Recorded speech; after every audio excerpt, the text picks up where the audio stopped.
Hey everyone, it's Chris here. Today I'm going to talk about my latest piece of safety gear that has just arrived, my Personal Locator Beacon, the rescueME PLB1.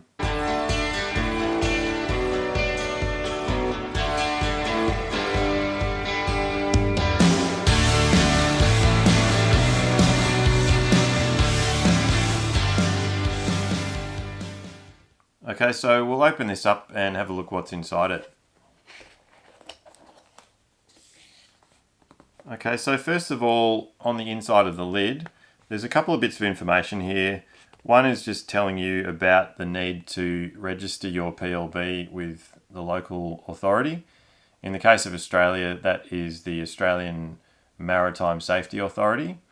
So that's something that you'll need to do as soon as you've got your PLB.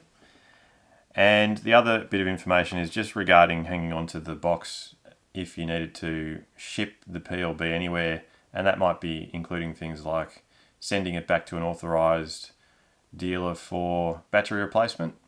So good idea to hang onto the box as well.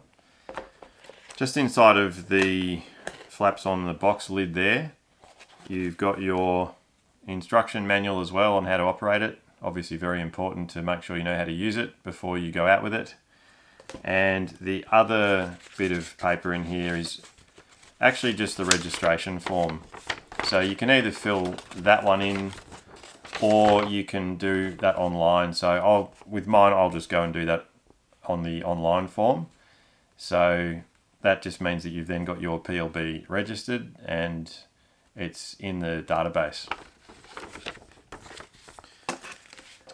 Then to the actual Personal Locator Beacon itself. So this is it. As you can see, if you can see by the palm of my hand, it's actually pretty small. It claims to be the world's smallest PLB for the functionality that it has. So a really nice compact little unit. This one actually has a lanyard attached to it already. So that's just so you can attach it to yourself. There is another attachment on here that you can use, which I'll show you in a minute. But that's just so you're able to fasten it to yourself as well for making sure you're not going to lose it.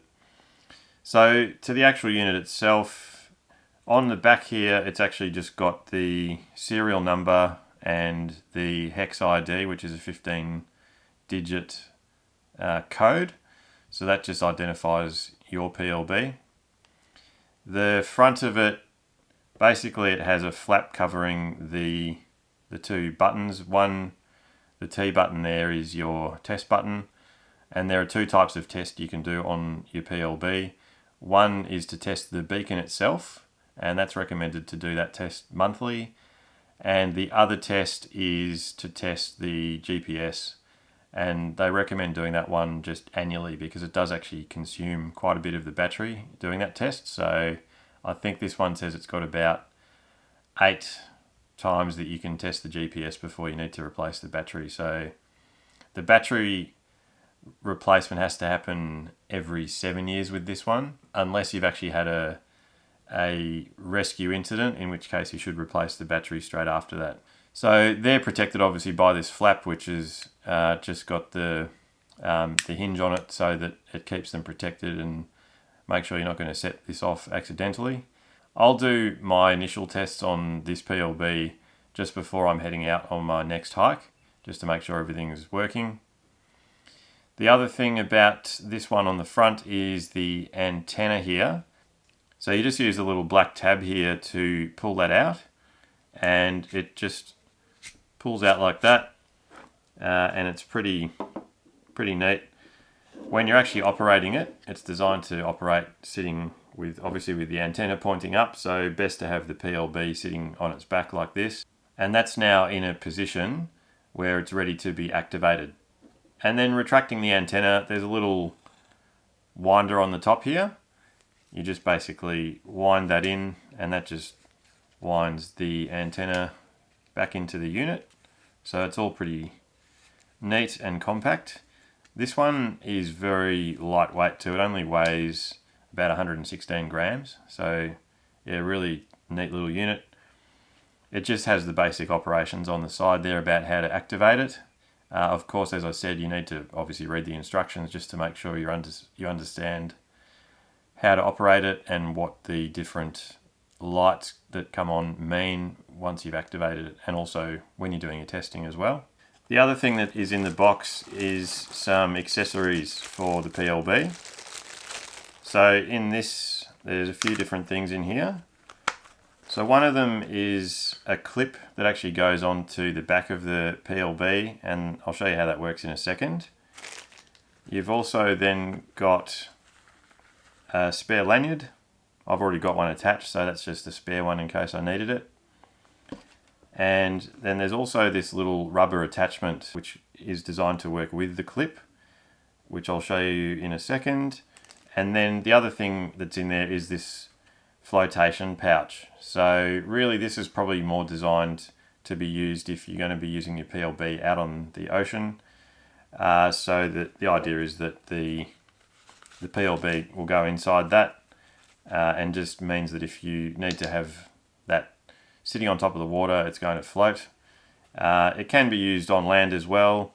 I probably won't use it for hiking. I'll just use the little clip attachment here, which I'll actually show you now. So the clip here is just designed to have this rubber attachment go around it like this, and basically then the clip attaches onto the back of the PLB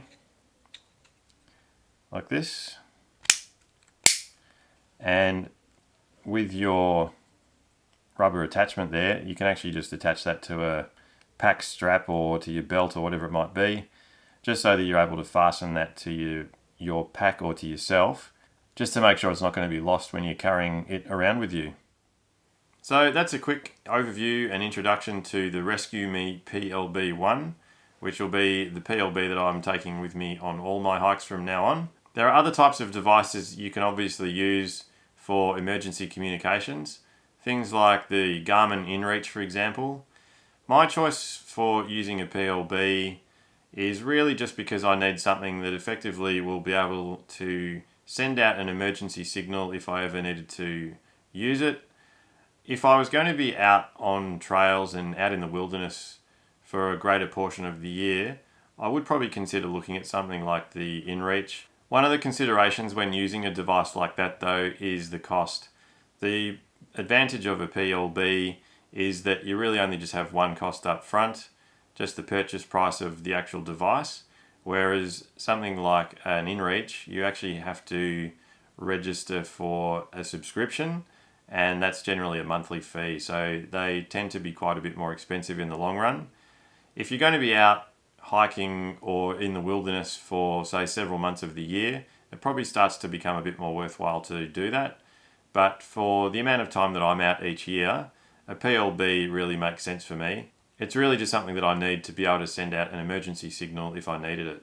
So a device like a PLB obviously is something you hope you never have to use, but really essential to have if you ever get into a situation where you did need search and rescue, or you're in an emergency situation where you need to get that emergency communication out. So thanks for watching, and I'll see you out on the trail next time.